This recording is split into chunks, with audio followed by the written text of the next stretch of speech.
오늘 말씀은 사도행전 24장 10절에서 23절까지 말씀입니다. 24장 10절부터 하나의 말씀 보겠습니다.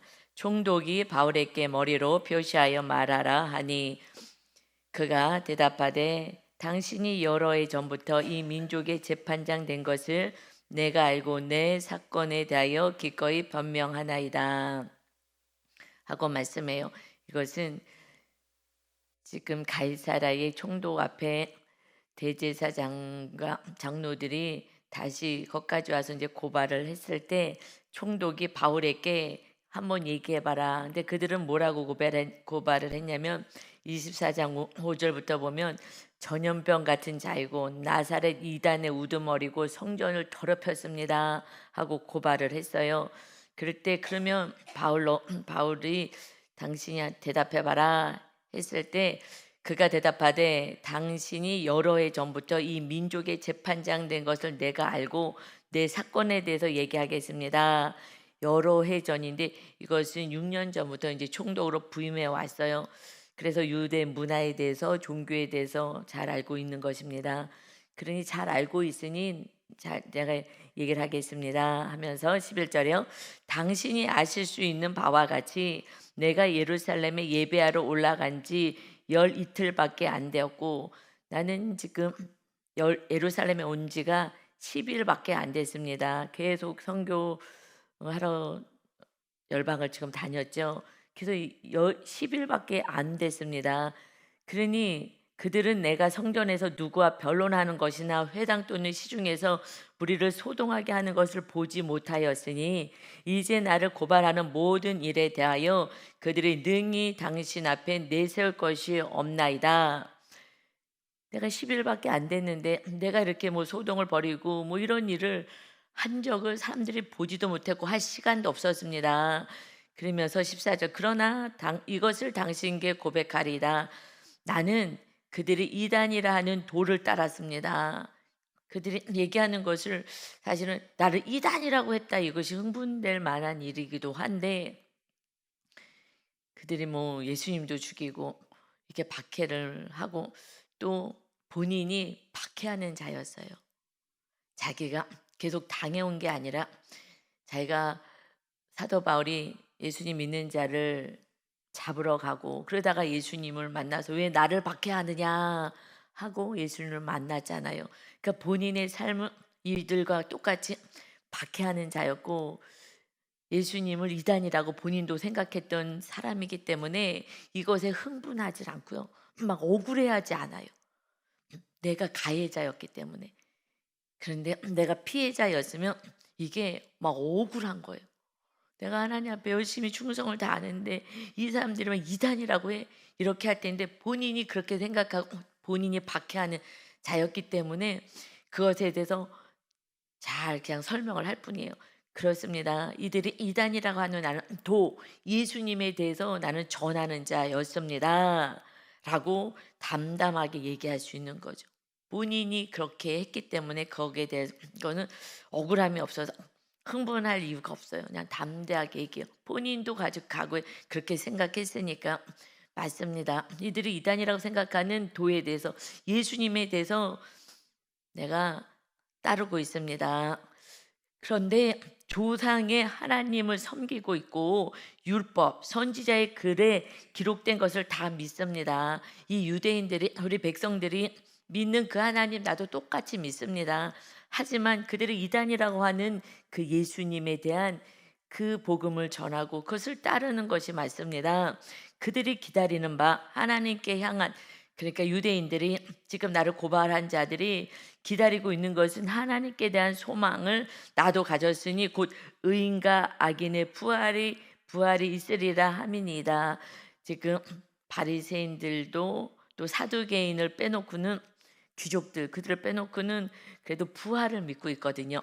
그러니까 나도 똑같이 우리의 소망인 부활, 의인이든 악인이든 마침내 심판대 앞에 서게 될 그 부활, 이 땅에서 유혹을 벗는 게 죽음이 아니란 거, 그 부활을 똑같이 믿습니다. 이것으로 말미암아 나도 하나님과 사람에 대하여 항상 양심에 꺼리낌이 없기를 힘쓰나이다. 양심에 꺼리낌 없이 그들과 똑같이 하나님 사랑하고 이웃을 사랑하며 말씀에 살기를 나는 힘쓰고 있습니다. 라고 차분히 자기가 지금 고발당했지만 이것에 대해서 차분히 설명을 합니다. 그러면서 17절 여러 해 만에 내가 내 민족을 구제할 것과 재물을 가지고 왔습니다. 오히려 내가 예루살렘에는 여러 해 만에 왔습니다. 그리고 내 민족을 구제하려고 오히려 지금 가난하고 힘든 이런 우리 민족 유대인들 그들을 위해서 구제 헌금까지 가져오고 또 재물을 가지고 왔습니다. 이때가 이제 오순절 절기를 지키는 예배 드리는 그런 때이기 때문에 그래서 예물까지 유대인들이 지켰던 그 절기를 지키기 위해서 나도 똑같이 예물까지 준비하고 하나님께 예배하러 왔습니다. 그러니 내가 이들이 나를 고발할 이유가 하나도 없습니다. 라고 얘기하는 거예요. 오히려 내가 민족을 위해서 구제할 헌금까지 모아서 가지고 왔습니다. 그러면서 드리는 중에 그 헌금을 드리는 중에 내가 결례도 그동안에 행했습니다. 7일 동안 정결 의식을 행하라고 리더들이 얘기했을 때 야고보 사도와 장로들이 같이 얘기했을 때 너를 자꾸 오해하니까 그냥 요번에 정결 의식하는 사람들 돈도 좀 대주고 그리고 유대인의 모든 절기를 나는 지킨다라는 것을 보여줘라 해서 그 말이 또 순종까지 해서 결례까지 나는 다 지금 행했습니다. 그러고 나서 나는 모임도 가진 적이 없고 소동도 없이 성전에 있는 것을 그들도 보았나이다. 그런데 아시아로부터 온 어떤 유대인이 있었으니 그래서 우리가 이거 배웠죠. 22장에서 나왔죠. 그들이 이방의 소아시아 에베소 있는 그 근처에서 있는 그들 가운데 누군가가 바울을 알아보고 또 거기서 살던 누군가 본 거예요.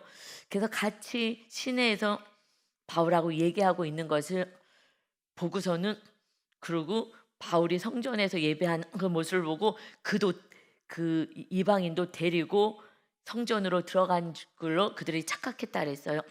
그리고 그러면서 이제 소동을 벌이켜서 있지도 않은 사실을 가지고 그리고 이제 공에 가서 신문을 당하게 된 그 사건이 있었잖아요. 근데 이들이 막 찢어 죽이려고 하는 유대인들의 이 혈기 때문에 그래서 천부장이 데려가서 안 되겠다 하고 영내에 좀 보호하고 있다가 그리고 지금 이 총독이 있는 가이사라로 안전하게 보낸 사건이잖아요. 그것도 제대로 알지도 않고 다 오해를 통해서 이렇게 그냥 죽여야 되겠다는 일념밖에 없는 그들이 이렇게 한 것을 지금 얘기한 거예요. 그것도 난 이렇게 정말 잘 하고 있었는데 어떤 유대인이 오해하고 아시아에서 온 유대인이 오해하고 그래서 이 소동이 막 벌어졌습니다.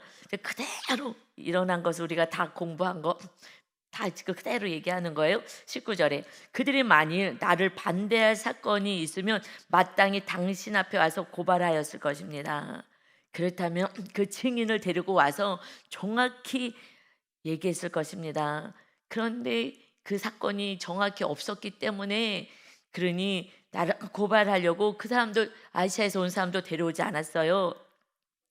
그렇지 않으면 이 사람들이 내가 공회 앞에 섰을 때 무슨 옳지 않은 것을 보았는가 말하라 하십시오. 내가 무슨 일을 어떻게 했는지 말하라고 하십시오. 그런데요 21절에 오직 내가 그들 가운데 서서 외치기를 공회에서 신문 받을 때 외치기를 내가 죽은 자의 부활에 대하여 오늘 너희 앞에 신문을 받는다고 이 한 소리만 있을 따름입니다. 이거밖에 얘기하는 게 없어요. 신문 받을 때에 내가 이거 신문 받는 거는 내가 지금 죽은 자가 부활한다라는 거 이것을 선포했을 때에 그래서 내가 신문 받는다. 그랬더니 자기들끼리 싸웠습니다. 그 얘기잖아요. 사두개인들이 부활이 어딨어 하고 소리를 지르고 바리새인들이 부활이 있어 자기네끼리 막 싸우고 소동하면서 저 바울 때문에 문제라고 저 바울 죽여야 된다고 그리고 자기네끼리 싸우다가 이렇게 소동이 나갖고 천부장이 와서 빼내고 그러고선 죽이겠다고 하니까 여기까지 가해사까지 총독 앞에 쓴 것입니다 라고요 차분히 얘기해요. 그런데 다시 21절에 얘기하지만 이 소동이 난 건 뭐 때문이라고요? 내가 죽은 자의 부활에 대해서 말했기 때문입니다. 여러분, 부활 얘기하면은요, 우리 어저께 주일날 은혜를 같이 나눴지만 듣기 싫어해요. 지금 옛날에는요, 이렇게 새벽 예배 때 천국을 얘기하면 짜증난다 그랬어요. 새벽에 왜 천국 얘기를 하냐고. 근데 그 얘기를 하면 죽으라고 뭐 이렇게 들리는 것 같아요, 마귀가. 우리는 천국을 세우고 천국을 가야 되는, 그냥 오직 천국이잖아요. 주님이, 예수님이 오신 것이 천국을 우리 심령 안에 세워서 천국을 누리게 하기 위해서 예수님이 오셨고, 그리고 마침내 영원한 천국에 가는 게 우리들의 기쁨이고 그러는데, 새벽 예배부터 왜 천국 얘기를 하냐고. 너무 신기하죠. 깜짝 놀랐어요. 이게 천국 얘기가 듣기 싫구나. 이게 마치 마귀는 너 죽어 이렇게 들리게 하나 보다. 어떻게 그렇게 얘기하지? 왜냐하면 새벽 예배 정도 나올 정도면은 그래도 믿음이 있으시잖아요. 그러는데도 그래서 이제 저한테 그렇게 얘기를 하시더라고요. 그래서 참 신기하다 라는 생각을 했어요. 우리는 천국이 막 너무 소망이잖아요. 천국이 소망인데 신기하구나. 세상 나라를 너무 부자잡고 세상에서만 막 성공만 이것만 생각한다면은, 그러면 세상 나라에서 오늘도 여러분 잘 승리하시고 하나님이 함께 하시니 좋은 일이 일어나실 것이고 하나님 일이 다 잘 될 것이고, 이래서 좀 기분이 좋게 해줘야 되는데 이렇게 하지 않고 우리 있는 소망은 천국입니다. 하루도 우리가 천국을 소망하지 않으면 우리가 어떻게 살겠냐고요. 어떻게 십자가를 지겠냐고요. 그러니까 십자가 안 지니까 그렇게 얘기하는 거야. 내 뜻대로 내가 하고 싶은 대로 막 사니까 천국 무슨 천국이야. 내가 지금 꿈과 희망과 내가 가지고 있는 소망과 계획이 있는데, 그러니까 그 말이 듣기가 싫은 거예요. 근데 우리는 하루를 사는데 십자가를 지고 사니까 정말 천국을 소망하지 않고는요 힘들어요. 참아내는 게. 이게 쉽지 않은 거예요. 이 세상에서 사는 게요. 내 뜻대로 사는 사람은 편해요. 내가 말하고 싶은 대로 말하고, 내가 살고 싶은 대로 살고, 내가 가고 싶은 대로 가고, 내 뜻대로 살잖아요. 화내고 싶으면 화내고, 미워하고 싶으면 미워하고. 그러니까는 내 편하게 살아요. 그런데 지금 무슨 천국이야. 내가 얼마나 꿈도 많은데 계획도 많고. 그런데 우리가 십자가 지고 사는 사람은요 천국을 소망하지 않을 수가 없어요. 그렇지 않으면 십자가에 우리도 내던지고 싶어요. 왜 참고 살아요? 왜 지금 사도 바울처럼 감옥에 갇히고 왜 신문을 계속 당해요? 뭘 잘못했다고? 예수님 전하는 것밖에 없는데 다 같이 천국 가자고 이거 전하는 거잖아요. 그러면 마귀가요 정말 엄청 달려들어서 죽이려고 하는 거예요. 계속 사도 바울을 죽이겠다고, 찢어 죽이겠다고 40명이 동원해서 나는 바울이 죽기 전에는 먹지도 마시지도 않을 거라고 일을 득득득득 가잖아요. 마귀가 그렇게 역사하는 거 아니겠어요? 무슨 사도 바울하고 무슨 왼수가 졌다고, 뭘 어떻게 했다고, 자기하고 아무 관계도 없는데 마귀가 이렇게 복음을 못 전하게 하는 거예요. 무엇이요? 부활이요. 영원한 나라가 부활인 거잖아요. 예수님이 이제 우리를 데리러 오셔서 영원한 나라에서 영생하는 거예요. 죽지 않는 거예요. 그러니 하나님이 인간을 창조하신 거예요. 죽지 않게끔. 그런데 지옥을 가면 죽지도 않고 영원토록 죄값을 받는 거예요. 예수님을 영접하지 않은 죄가 이게 얼마나 큰 죄인지 아십니까? 몰라요. 난 예수님 알아. 아는 걸로 구원이 안 되는데 안타깝죠. 그러니까 사도 바울이 부활을 얘기하는 거예요. 부활하신 예수를 받고 우리는 천국이 우리 집이다. 그러니 우리 부활을 꿈꾸자, 소망하자.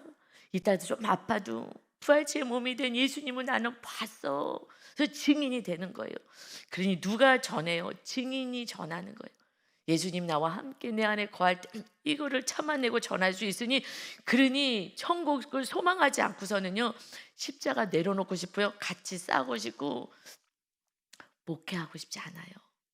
여러분, 때때로는 저도요 내가 평생 하나님이 참으라 그러고 입 다물라고 하고 그러고 살아왔어요. 근데 저 안에 억울함이 있더라고요. 근데 한 몇 달 전인가 이제 우연히 그 존경하는 박 목사님 거 이렇게 하나 듣게 되었어요. 저는 듣는 건 이제 그분 건 이제 몇 달에 한 번씩 가끔 이렇게 그냥 밤에 자기 전에 듣다가 조금 듣다가 이제 자는 거죠. 금방 자니까 그때 이제 잠깐 듣거든요. 그래서 끝까지 내용은 모르는데 그 얘기가 나오는 것까지 듣고 잔 것 같아요. 근데 저는 그분 걸 보는 것은 이분이 지금 어떻게 사시나 정말 말씀대로 지금도 잘 사시나 이게 사실 저는 좀 이제는 궁금해요. 저는 이제 주님 안에서 성령 안에서 말씀으로 저는 이 말씀으로 은혜를 받는 사람이니까 뭐 다른 말씀을 누구 말씀을 듣고 은혜 받고 하진 않잖아요. 성령님 직접 주시니까. 그래서 지금 어떻게 사시나 이게 궁금해서 제가 이제 가끔 이제 보거든요. 제가 조금 마음이 힘들 때 이분은 요즘 어떻게 잘 이기고 사시나 십자가 지시고 하면서 이제 그때 밤에 살짝 듣고 있다가 잤는데요. 얘기 이렇게 하시더라고. 아, 이제는 저도 지칩니다. 사람들에게 이단이니 뭐 어쩌니 저쩌니 그냥 늘 말들을 많이 하잖아요. 이제 그리고 다 또 전해주잖아요. 그 실제로 이렇게 무례하게 하는 것도 당하기도 하고 이제는 사람 만나기가 두렵습니다. 나 그냥 혼자 있고 싶고 얘는 너무 지친 것 같습니다. 라는 얘기를 하시는 거예요. 제가 깜짝 놀랐어요. 정말 막 생명을 다해서 그 애들이랑 같이 살면서 그냥 막 다 맞고 두들겨 맞고 애들 다 훔쳐가고 이러면서 그 어렵게 정말 그렇게 아이들 한 영혼을 살리겠다고 그 깡패 같은 아이들 데리고 살면서 어마어마하게 맞아서 막 하반신 마비가 올 정도로 그러면서 똥오줌 다 쌀 정도로 애들한테 맞아가지고 그러면서도 아이들을 섬기고 그러셨는데 이제는 계속해서 공격을 받으니까 이제는 힘이 듭니다. 그래서 사람 만나는 게 두렵습니다. 라고 얘기를 하시더라고요. 아, 힘드시구나. 이게 쌓이니까 힘드시구나. 여러분, 오늘은 이 말씀은 우리가 다 아는 말씀이에요. 그런데 담담하게 또다시 사도 바울이 담담하게 얘기를 하는 거예요. 이 모습을 보면서 어떻게 이렇게 할 수 있지? 하는 마음이 사실은 좀 들었어요. 그분은 그렇게까지 힘들어서 지금 이제 사람 만나기 싫다고 너무 이제 지쳤다고 이제 공격당하고 그러는 게 힘들다고 이렇게 표현을 하시는 거예요. 근데 22절, 23절 마지막까지 얘기 말씀 먼저 보고 제가 이제 묵상 말씀 오늘 같이 나눌 거예요. 먼저 보겠습니다. 벨릭스가 이 총독이요. 로마 총독이 얘기해요. 이 도에 대해서 예수님에 대해서 다 알잖아요. 유대 그쪽에서 모르는 사람이 어디 있겠어요. 그러니 이 도에 관하여 더 자세히 아는 거 내가 다 조사해서 내가 다 알고 있다. 그러니 이거 좀 연기하자. 이것 때문이냐 그 도 때문이냐 예수님 때문이냐 그러면 이거 연기하자. 그래서 연기하여 이르되 천부장 루시아가 내려오거든 너희 일을 처결하리라 하고 처리하도록 좀 시간을 돌아 좀 연기하자 하고 백부장에게 명하여 바울을 지키되 자유를 주어라. 자유롭게 해라. 그래서 그의 친구들이 그를 돌보아 주는 것을 금하지 말라 하니라. 친구들과 이웃들이 돌볼 수 있도록 자유롭게 해라. 지켜서 도망가지는 못하게 하고 자유롭게 해라. 그러니까 하나님께서 이렇게 좀 막 죽이려고 그렇게 달려드는 이들도 있었던가 하면 또 지금은 조금 쉴 수도 있게끔 그러니까 하나님이 이 상황을 너무 숨통 막히게 몰아가시지는 않는 것 같아요. 조금 자유를 주고 좀 쉬게 하시고 이런 시간들을 하나님이 주시는구나 라는 것을 봤어요. 여러분 그러나 이 사역은 쉽지 않아요. 영혼 구원을 위해서 우리가 살아가기 시작하면 마귀의 공격인 거예요. 그래서 우리가 사람을 보면 그러면 지치는 거예요. 힘든 거예요. 마귀랑 끝까지 싸워야지. 근데 사람이기 때문에 좀 힘들어요.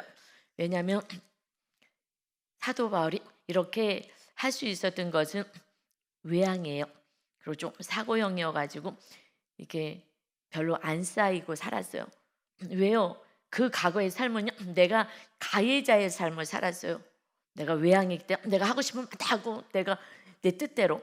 그리고 예수 믿는 자 잡으러 가고 막 혈기등등해 갖고 그러고 살았잖아요. 내가 옳다고 주장하고 막 살고 이랬던 삶이기 때문에 억울한 게 없어요. 내가 하고 싶은 대로 다 살았으니까.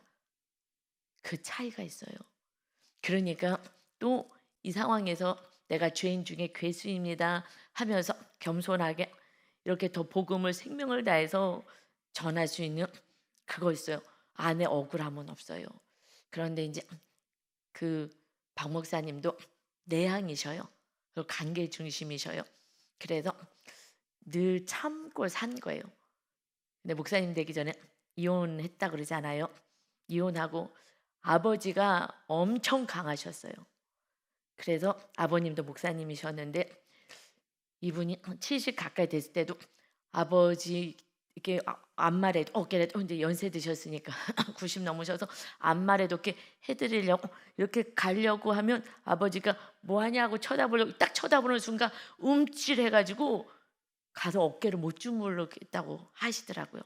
이분이 내향이고 아버지가 너무 강압적으로 통제를 하고 어려 이렇게 집회할 때 아버지가 이제 이게 말씀 전하고 할 때 이제 중간에 앉아 있잖아요. 아들이 예배 드려야 되니까. 그러면 아들이 아멘 안 하면은 아멘 크게 하라고 그러고 그러면 자기한테 저기 아멘 안 하는 사람이 있으니까 크게 그럼 자기한테 하는 줄 아는데 자기를 보고 얘기하기 때문에 사람들 시선이 너무 따가워서 그래서 자기는 그렇게 얘기하면은 뒤를 돌아보는데 살짝 나 아니야 라고 하려고 눌려가지고 이렇게 사는 거예요. 여러분 정말 잘 키우려고 아버지가 그리고 때리기도 하고 막 이러면서 잘 키우려고 또 똑바로 하라고 아멘 크게 하라고 왜 그렇게 하냐고 이러면서 이제 아버지가 외향이고 강하신 분이니까 그게 옳다고 생각하는 거예요. 그게 자기가 자기 모습이 옳다고 생각하고 우리는 살 거지. 내가 옳은 거야. 그래서 그렇게 해서 주눅이 들었고 그런데다가 결혼도 얼마나 참았겠어요. 워낙 착한 사람인데 그런데 이제 하여튼 이혼하게 됐고 그래서 애를 자기가 키웠다 그래요.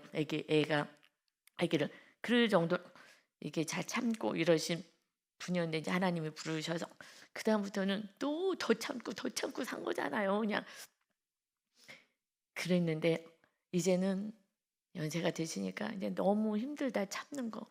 여러분 참는 거가 어려워요. 정말요. 오늘 묵상에 이렇게 나와요. 오늘 이 말씀 좀 하려고 그래요. 오늘 묵상 말씀이 신기하게 우리들 항상 사건이 있을 때 이게 묵상도 또 말씀도 딱 와요. 우리가 사건이 주어져야 아니 말씀이 있어야 그 똑같은 사건들이 옵니다. 어려서부터 묵상의 이제 내용 좀 읽어드릴게요. 어려서부터 내성적이고 불안이 많았던 저는 제 생각을 말하기가 어려웠습니다. 어쩌다 사람들 앞에서 이야기해야 할 상황이 되면 가슴이 두근거리고 손에 땀이 났습니다.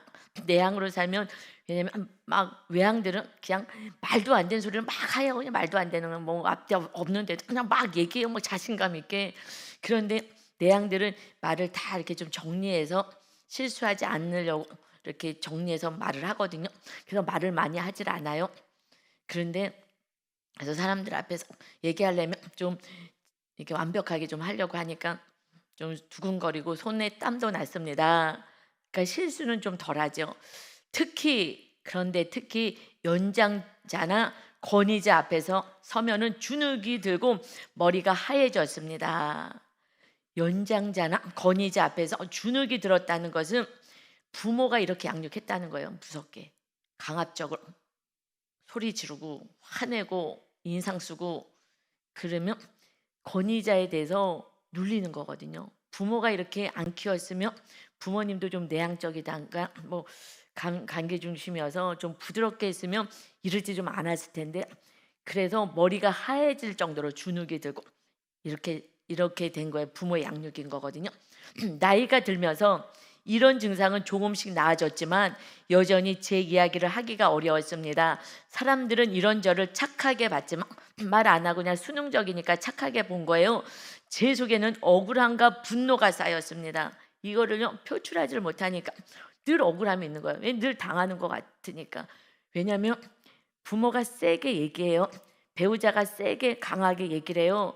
내향들은요 그들이 말하는 그 톤하고 내향이 얘기하려면요 한 2배로 에너지를 모아갖고 얘기를 해야 돼요. 목소리도 좀 작고.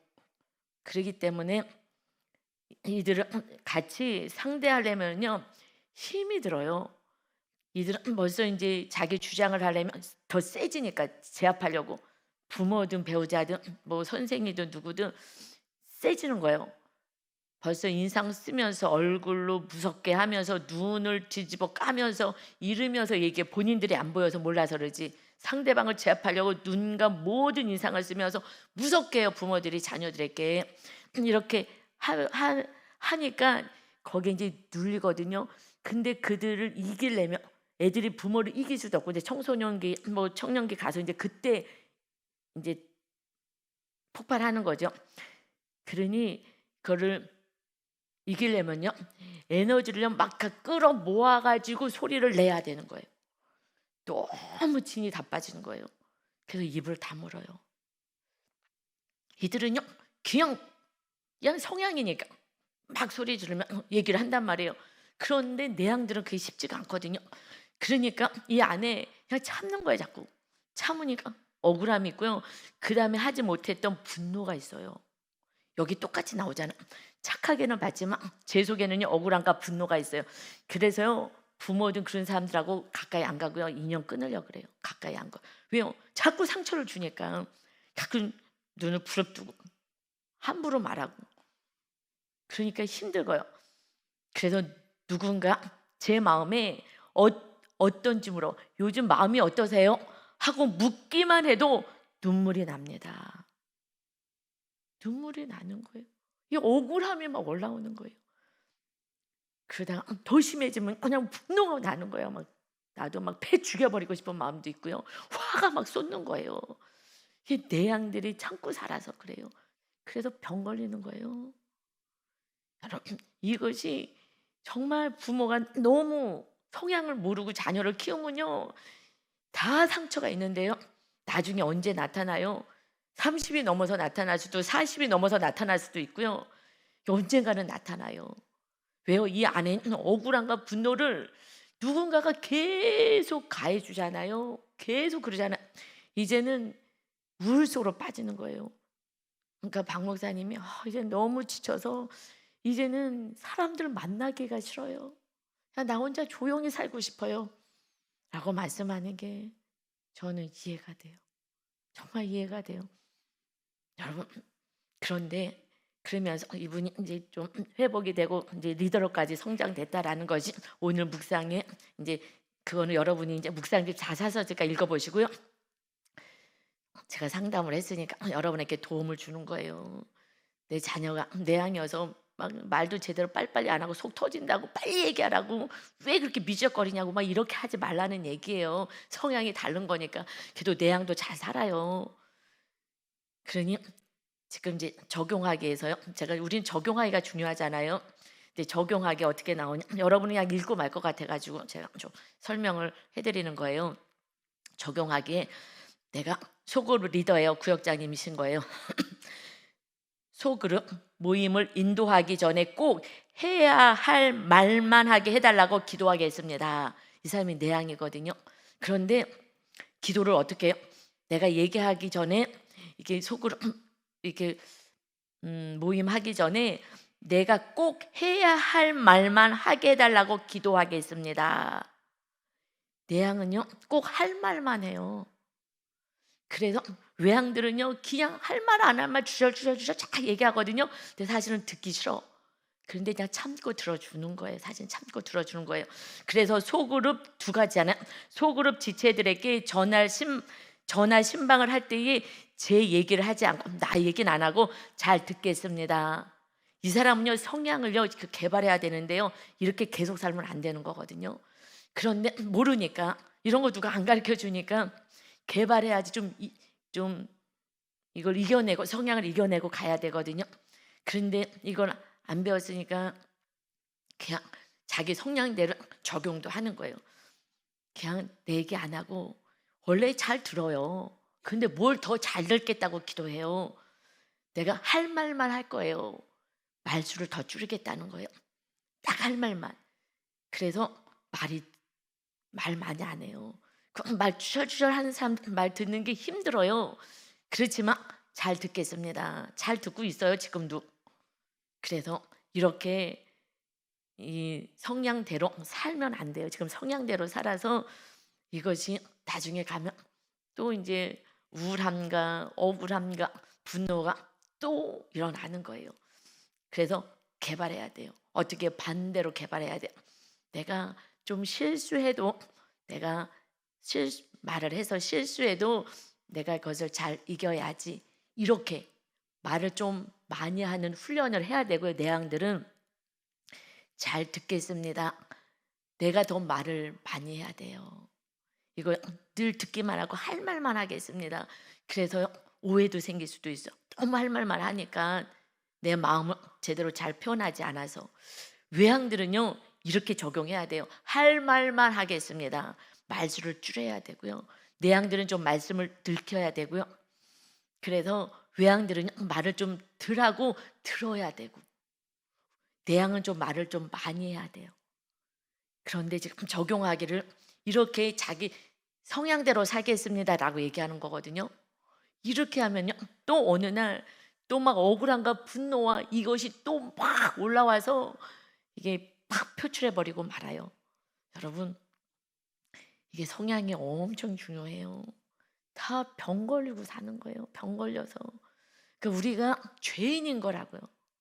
나는 잘못한 게 없는데 내 성향이, 내 존재가 이런 걸 배우지 않고 몰라가지고 너를 힘들게 하고 너 이상하다 그러고 너 왜 그렇게 사냐 그러고 소리 지르고, 그래서 다 병자 만들고 제대로 자신이 없어. 어디 가서 얘기도 못해요. 쭈비쭈비쭈비. 왜? 부모가 그렇게 만들었으니까. 소리 제대로 큰 소리로 해. 이것이 더 눌리는 거예요. 여러분, 이것이요 또 외향, 또 내향인 부모가요 너 왜 이렇게 나대냐고, 나대지 말라고 막 이래갖고요 또 걔도 눈치 보고 사는 거예요. 무슨 얘기하면 내가 실수했나 그냥 다 병자를 만들어. 있는 그대로 수용하고 살면 되는 줄 믿습니다. 예수님만 믿으면 돼요. 예수님만 믿으면 돼요. 그리고요 천국만 가면 돼요. 그러면 그냥 자기에 맞는 직업 가지면 돼요. 그런데 내향이 목회하는 건 참 어려운 것 같아요. 박 목사님도 내향이셔가지고 또 이게 그러니까 공황장애 걸리는 줄 알았다 그러더라고요. 앞에 서서 설교를 해야 되는데 너무 두렵고 떨려가지고, 왜냐하면 내향이니까 힘들어가지고. 이제 저는 이게 상담 공부를 하나님 그래서 시키셨어요. 서로 사랑해야 되는데 이게 성향이 안 맞아서 서로 사랑을 못하고 미워하게 만드니까 저는 상담을 먼저 공부해라. 그래서 구원을 이루는 자가 되라. 신학교 다 졸업했는데, 그래서 하나님 강권적으로 이 시대 그래도 이게 상담이라는 이런 좋은 지금, 왜냐하면 다 마음의 상처, 그냥 먹고 사는 살만 하니까, 우리 때만 해도 먹고 살 만하지 않으니까 자녀 무슨 4명까지 보겠어요. 입에 풀칠하기도 어려운 세상이었으니까. 지금은 먹고 사는 게 편안하니까 이제 마음의 상처들, 이거는 치료가 엄청 어렵고 얼마나 지금 많은 상처들을 받아요. 그러니까 이 시대의 치료는 마음의 상처고, 그리고 이게 치료가 돼야 성령의 전이 세워져요. 그렇지 않고는 성령의 전이 안 세워지거든요. 그러니까 성향이 다른 부모나 뭐 배우자를 만나면 너무 고통스러운 거예요. 서로가 너무 고통스러운 거예요. 그러니 못 살고 헤어지는 거예요. 그냥 부모도 잘 안 만나려고 하는 거예요. 상처를 치료받지 않고서는요. 구역 모임에서도요. 나 저 구역 가기 싫다 그래요. 힘들다 그래요. 저 구역 나 가기 싫다고, 저 사람 때문에. 그런데 그걸 품어 안으려고 안 해요. 요즘은 안 해요. 그냥 자기 개인주의이기 때문에. 서로 사랑은 어려운 시대를 지금 살아가요. 계명 하나 주었어요. 그래도 서로 사랑하고 품어 안고 천국 갈 수 있게끔 같이 기도하자. 안 되는 거예요. 그런데 자기 모습들을 못 보잖아요. 그래서 묵상을 하지 않으면 자기 모습을 못 보기 때문에 나는 거룩한 사람이라고 생각해요. 어떤 사건이 있으면 다 내 사건인 거예요. 내 사건이요. 그러니까 이웃을 미워하지 않게 돼요. 저도 무슨 사건이 있으면 내가 막 억울하고 막 눈물 날 때가 있어요. 그런데 왜요? 하나님 왜 나를 생명을 다해서 사랑하는데, 저는 주님이 저를 사랑하는 건 제가 저를 사랑하는 것보다 우리 엄마가 우리 아빠가 나를 사랑하는 것보다 천만 배 사랑하는 걸 저는 알아요. 예수님이 나를 위해서 죽으러 오는 사람 하나도 없어요. 예수님밖에 없어요. 알아요. 그런데 왜 나를 이렇게 힘든 상황으로 가실까? 내가 눈물 나는 상황으로 왜 이렇게 하실까? 이거는요, 온전히 자아를 내려놓게 하시고, 그리고 끝까지 그 박 목사님 이거 안 배우셔서 그래. 전 상담 배우라 그래갖고 배워서 하나님의 은혜로 이렇게 하는데, 그 목사님 이제 부흥 강사의 사명이시니까 그의 삶은 제가 쫓아갈 수가 없어요. 그 30억이나 되는 그 모든 돈을 다 내려놓고 노숙자들과 같이 살고, 저는 그렇게까지는 못할 것 같거든요. 그러니까 그분은 또 그 사명이고 훌륭하시고 대단하신 분이에요. 그런데 이걸 안 배우니까 좀 더 네 명이 모습을 잘 모르시는 거죠. 근데 저는 양육하는 자이기 때문에 하나님을 저는 양육자로 부르셨고, 성도들 한 사람 한 사람 성령의 전을 세우라고 하셨기 때문에 마음을 볼 수 있는 상담을 공부시키시고, 마음 안의 상처들을 치료하면서 이 안에 주님이 거하실 수 있게 해라. 그래서 저는 상담 공부를 시켜서 이걸 아는 거예요. 그래서 이렇게 적용한 거가, 내가 이걸 봤다면 불러서 이거 설교를 했을 것 같아요. 설명해 줬을 거예요. 그런데 이제 이걸 모르니까 여기는, 그러니까 그냥 이거 이렇게 나오는 거, 이거 반대로 성량을 개발하셔야 돼요. 할렐루야, 아멘. 그래서 우리는 온전하지 않아요. 그리고 우리가 다, 내가 뭐 아무 짓도 안 했는데 상대방에게 내 성향의 존재 때문에 상처를 줄 수가 있거든요. 그러니 그냥 우리는 죄인이다, 연약한 자다라고 생각하고, 내가 뭘 잘못했다고, 잘못한 거 없는데 그냥 성향 자체가 자녀도 이웃도 상처 줄 수 있는 거예요. 그러면서 그걸 보면서 내가 그냥 낮아지고, 내 안에 하나님이 모든 사건은요, 저 안에 하나님이 저한테 너 상상할 수 없는 복을 주시겠다 그랬어요. 그 복이 뭐겠어요? 제 안에 하나님이 완전히 장악하시는 거예요. 성령에 완전히 전이 되어서 제 감정, 제 억울함 뭐 이런 거 없어지게 하는 거예요. 다 용서받고 치료받고 깨끗해져서 오직 성령님과 함께 살아가는 천국처럼, 완전히 천국에서 누리는 것처럼 그런 삶을 살게 하시기 위해서 이렇게 사람들을 붙이는 거예요. 누군가가 수고해야, 나랑 비슷한 사람끼리 모이면은요, 날 건들질 않잖아.